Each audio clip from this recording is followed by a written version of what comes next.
Hello everyone, I welcome you all. तो आज हम पढ़ेंगे one of the most important topic of inorganic chemistry. So I hope आप सभी तैयार हैं इस शानदार से लेक्चर के लिए of the topic periodic table. तो चलिए शुरू करते हैं। तो देखिए, सबसे पहले जिस पीरियोडिक टेबल को हम जानते हैं that is modern periodic table, जो कि आपकी स्क्रीन पर है। तो ये जो मॉडर्न पीरियोडिक टेबल है, इसको हम लोग long form of periodic table भी बोलते हैं। तो कैसे हम इस मॉडर्न पीरियोडिक टेबल तक पहुँचे हैं, मतलब हिस्टोरिकली कैसे डिफरेंट साइंटिस्टों ने क्लासिफिकेशन ऑफ एलिमेंट्स किया और हमको ये जो present form of periodic table है ये कैसे हमको मिली। सो एक जस्ट ओवरव्यू हम देखेंगे। चलिए देखिए, यहाँ पर आप देख सकते हो हिस्टोरिकली अराउंड 1772 से लेकर यहाँ पर डिफरेंट साइंटिस्टों ने एलिमेंट्स को क्लासीफाई किया है। ओके, तो यहाँ पर अगर हम कुछ इम्पॉर्टेंट क्लासिफिकेशंस की बात करें तो हम जैसे डोबेर्नर को डिस्कस करेंगे। ओके, देन आफ्टर दिस हम लोग कैम कॉर्टेस को करेंगे डिस्कस। देन हम लोग लोथर मेयर को डिस्कस करेंगे, लोथर मेयर के क्लासिफिकेशन को डिस्कस करेंगे, न्यूलैंड्स क्लासिफिकेशन ऑफ एलिमेंट्स को डिस्कस करेंगे, मैंडलीव्स क्लासिफिकेशन को डिस्कस करेंगे। ठीक है, अब यहाँ पर अगर कोई साइंटिस्ट का नाम दो बार लिखा है तो आपको इसमें कंफ्यूज नहीं होना है। हो सकता है कि कुछ एलिमेंट्स या फिर कुछ प्रॉपर्टीज़ को यहाँ पर ये जो साइंटिस्ट हैं इन्होंने अपने नेक्स्ट क्लासिफिकेशन में अपडेट किया हो। ओके, जैसे कि आप देख सकते हो 1869 में मैंडलीव ने पीरियोडिक लॉ दिया।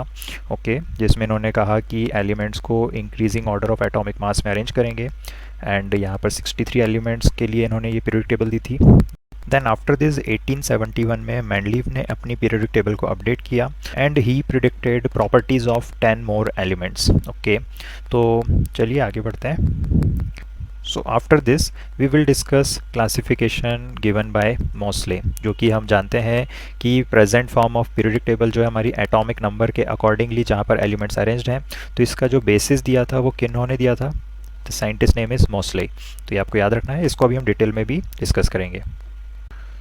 सो डियर स्टूडेंट्स, सबसे पहले हम डिस्कस करते हैं डोबेर्नर्स ट्राइड्स। ठीक है, क्या था डोबेर्नर्स लॉ ऑफ ट्राइड्स? तो देखिए, डोबेर्नर ने क्या करा, ट्राइड्स जिसको हम कह सकते हैं ग्रुप ऑफ 3 एलिमेंट्स। ठीक है, तो इन्होंने ये ग्रुप ऑफ 3 एलिमेंट्स दिए थे। अब ये जो ग्रुप ऑफ 3 एलिमेंट्स थे, इनमें क्या स्पेशलिटी थी? तो देखिए, इस तरह से ये 3 एलिमेंट्स थे कि यहाँ पर जो एटॉमिक मास था मिडिल एलिमेंट का, ठीक है, ये नियरली इक्वल होता था arithmetic mean of other two. ठीक है, अदर टू एलिमेंट्स का अर्थमेटिक मीन या फिर एवरेज होता था मिडिल वाले एलिमेंट का एटॉमिक मास। ओके, तो यहाँ से आप इतना तो समझ ही सकते हो कि डोबेर्नर ने जिस प्रॉपर्टी को लिया एलिमेंट की वो कौन सी थी? Atomic mass. अब देखिए, ये जो ग्रुप ऑफ 3 एलिमेंट्स थे इनमें सिमिलरिटी थी of physical and chemical properties, तो ये भी आपको याद रखना है। चलिए अब इसके बाद में हम देख लेते हैं कि जो ट्राइड्स डोबेर्नर ने सिलेक्ट किए थे वो कौन से थे। तो ये आप देख सकते हो ट्राइड्स जैसे lithium, sodium, potassium, chlorine, bromine, iodine, arsenic, antimony, sulphur, selenium, tellurium, calcium, strontium, barium. ठीक है, तो ये सभी यहाँ पर ग्रुप ऑफ 3 या फिर ट्राइड्स हैं। ठीक है, चलिए अब देखते हैं हम एक एग्जांपल के लिए, जैसे लिथियम, सोडियम और पोटेशियम। अगर मैं इस ट्राइड की बात करूं तो जैसा कि यहाँ पर डोबेर्नर्स लॉ ऑफ ट्राइड बोलता है कि एवरेज या फिर अर्थमेटिक मीन आप निकाल दीजिए। तो लिथियम का एटॉमिक मास है 7 और पोटेशियम का है 39। तो अगर आप इनका एवरेज निकालेंगे तो आपको क्या मिलेगा? आंसर 23। तो 23 किसका एटॉमिक मास है? सोडियम का। ठीक है, तो atomic mass of sodium that is 23 आता है जब आप एवरेज निकालते हो ये दोनों एलिमेंट्स के एटॉमिक मास का। ठीक है, यही था डोबेर्नर्स लॉ ऑफ ट्राइड। तो ये जो यहाँ पर ग्रुप ऑफ 3 दिख रहे हैं, आप हर एक ग्रुप के लिए चेक कर सकते हैं मिडिल वाले का। जैसे अगर हम यहाँ पर देखें तो ब्रोमीन का 80 है, तो ये 80 आ जाएगा अगर आप क्लोरीन और आयोडीन के एटॉमिक मास का एवरेज निकालेंगे। आर्सेनिक के लिए भी इसी तरह से आ जाएगा, इसी तरह से सेलेनियम के लिए आ जाएगा, इसी तरह से स्ट्रॉन्शियम के लिए भी आ जाएगा। आप ट्राई कर सकते हैं। चलिए अब अगर हम यहाँ पर एक इम्पॉर्टेंट बात को मैं आपको बताना चाहूँगा। देखिए, अगर हम एटॉमिक नंबर की बात करें तो एटॉमिक नंबर ऑफ लिथियम होता है 3, सोडियम का 11 और पोटेशियम का 19। तो अगर हम एटॉमिक नंबर का एवरेज निकालें तो ये देख सकते हो आप, क्या आ रहा है? ये आ रहा है 11, मतलब मिडिल वाले का एटॉमिक नंबर ये भी यहाँ पर इस रूल को फॉलो कर रहा है। तो अगर उस टाइम पर जो डोबेनर थे, अगर इन्होंने इस बात पर ध्यान दिया होता कि एटॉमिक नंबर भी एक प्रॉपर्टी हो सकती है जिसके बेसिस पर एलिमेंट्स को क्लासिफाई किया जा सकता है, तो आज जो हम एटॉमिक नंबर के अकॉर्डिंगली एलिमेंट्स को अरेंज करते हैं इसका क्रेडिट डोबेनेर को जाता। बट इन्होंने इस बात पर ध्यान नहीं दिया। ओके, और इसी वजह से जो एटॉमिक नंबर वाला जो कॉन्सेप्ट है इसको डिस्कवर होने में काफ़ी समय लग गया। स्टिल कोई बात नहीं, चलिए अब हम देखते हैं हमारे नेक्स्ट कॉन्सेप्ट को। तो देखिए टेल्यूरिक हेलिक्स, ठीक है, और ये जो टेल्यूरिक हेलिक्स का कॉन्सेप्ट है ये किन्होंने दिया, कैन कॉर्टोइस ने, ठीक है। आपको ये सब याद नहीं रखना है, आपको सिर्फ मैं बता रहा हूँ सो दैट आपको एक, जब हम फाइनल हमारे मॉडर्न पीरियोडिक टेबल तक पहुँचेंगे तो आपको एक थोड़ा सा हिस्टोरिकली क्या हुआ ये सारा एक आइडिया आपको आ जाएगा। तो देखिए टेल्यूरिक हेलिक्स में एक सिलेंड्रिकल टेबल दी कैन कॉर्टोइस ने, ठीक है, और यहाँ पर इन्होंने क्या करा, जो एलिमेंट्स थे इनको अरेंज कर दिया जो भी उस टाइम तक डिस्कवर हो चुके थे, increasing order of their atomic weight या फिर एटॉमिक मास, ठीक है। इन्होंने क्या करा, इस टाइप से एक सिलेंड्रिकल अरेंजमेंट लिया और एलिमेंट्स को यहाँ पर इस तरह से हेलिकल फॉर्म में इस तरह से क्या करा, अरेंज कर दिया। मतलब एलिमेंट E1, एलिमेंट E2 इस तरह से यहाँ पर अरेंज कर दिया। तो यहाँ पर कुछ इस तरीके का कॉम्प्लेक्स अरेंजमेंट इनका था और इसी वजह से ये बहुत ज़्यादा सक्सेसफुल नहीं हो पाया। अब हम आते हैं नेक्स्ट क्लासिफिकेशन पे, that is Newlands law of octaves, ठीक है। तो देखते हैं क्या है न्यूलैंड्स लॉ ऑफ ऑक्टेव्स। देखिए इन्होंने क्या देखा कि जो एट्थ एलिमेंट होता है, ओके, अगर हम अरेंज कर दें जैसे हम इस अरेंजमेंट को देखते हैं तो यहाँ पर क्या देखा इन्होंने कि एट्थ एलिमेंट की जो प्रॉपर्टीज़ हैं वो सिमिलर है फर्स्ट के साथ में। जैसे अगर मैं फर्स्ट लूँगा लिथियम, तो लिथियम के रिस्पेक्ट में फर्स्ट अगर लिथियम है तो सेकंड, यहाँ पर ये second, third, fourth, fifth, sixth, seventh, eighth, ठीक है।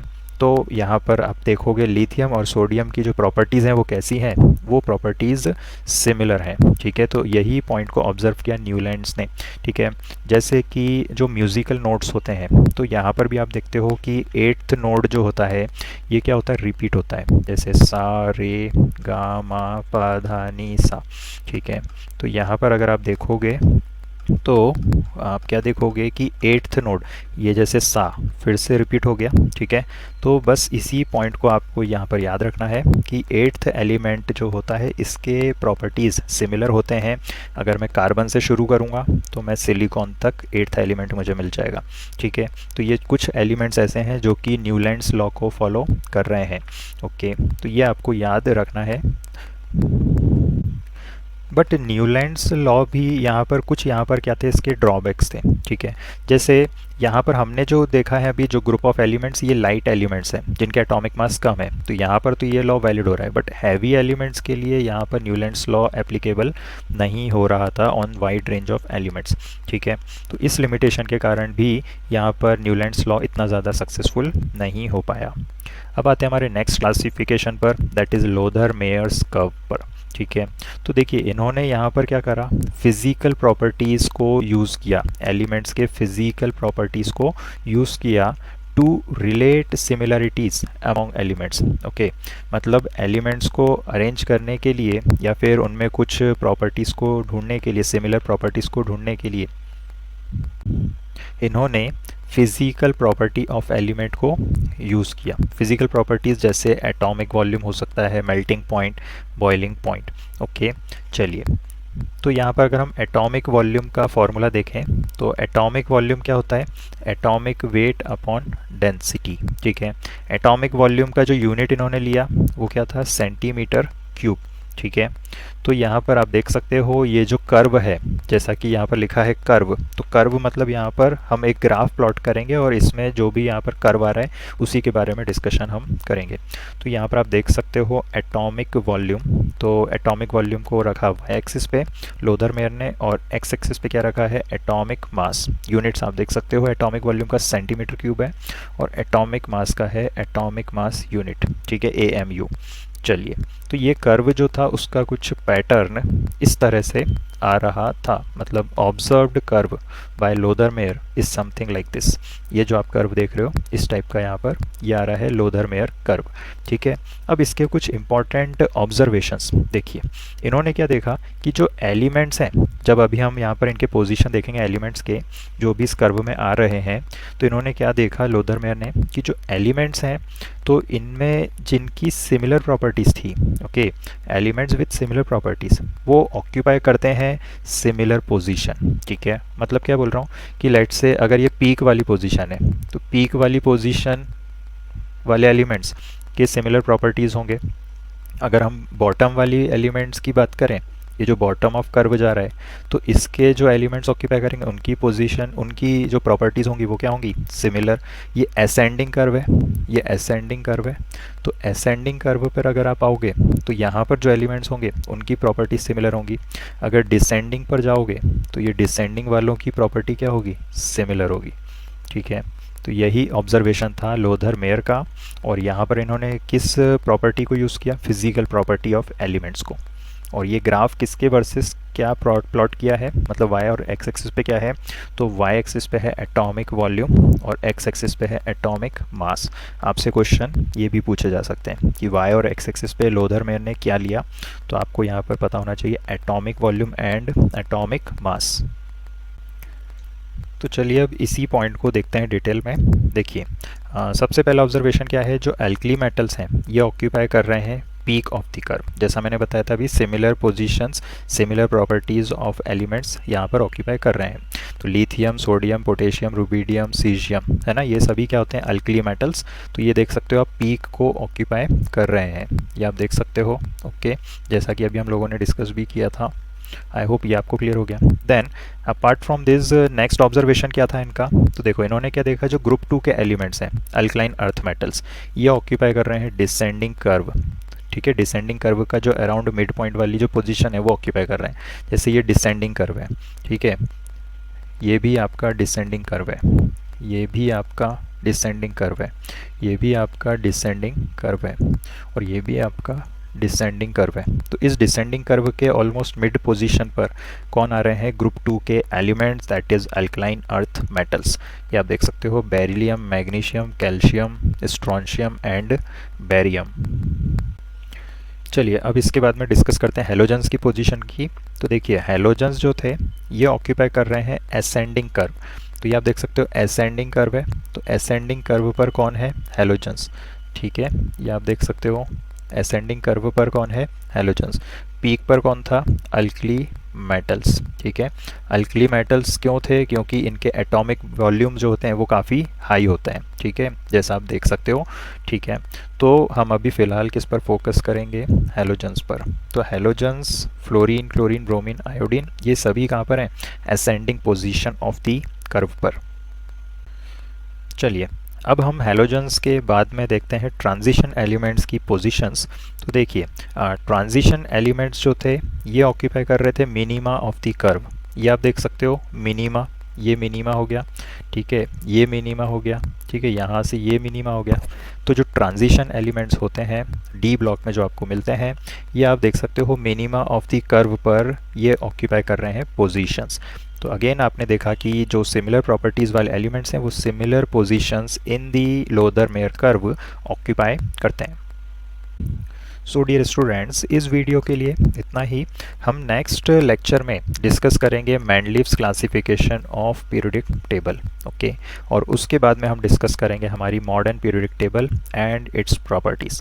सो उम्मीद करता हूँ ये वीडियो आपको क्लियर हुआ। अगर आपको कोई भी डाउट है तो आप यहाँ पर कमेंट बॉक्स में पूछ सकते हैं, और अगर आपको ये वीडियो पसंद आया है तो please like, share and subscribe to my channel. Thank you for watching, all the best, bye bye.